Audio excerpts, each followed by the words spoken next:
Here we are in the other bathroom on the first floor. New Gehan home. Again, paid extra for tile in the shower here instead of a plastic surround, and here's what we got.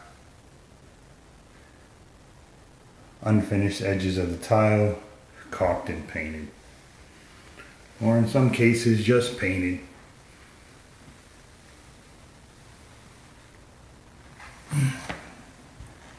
Poor fit and finish on the baseboard.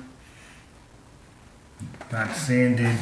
Giant caulk joints on the tile. Same thing in the other corner.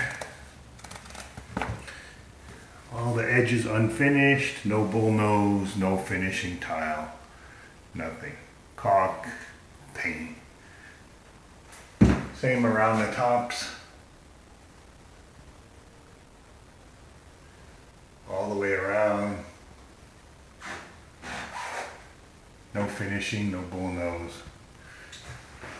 No soap dishes, just a corner shelf, and again, another piece of tile ripped down, back to back, put in the corner. Another piece ripped, put on the edge, painted, or grouted. Very poor quality. There's the bottom. You can see the quality of that. Is it worth $600 for that? Not really. Is it worth any money for that? No, probably not. Here we are, vanity.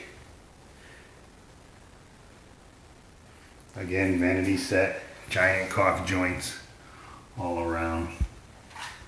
Tile butted to the vanity. Poor trim work.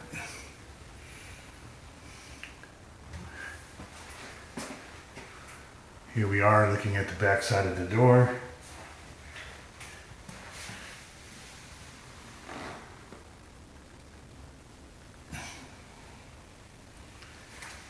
And that's how it is in my new Gehan home.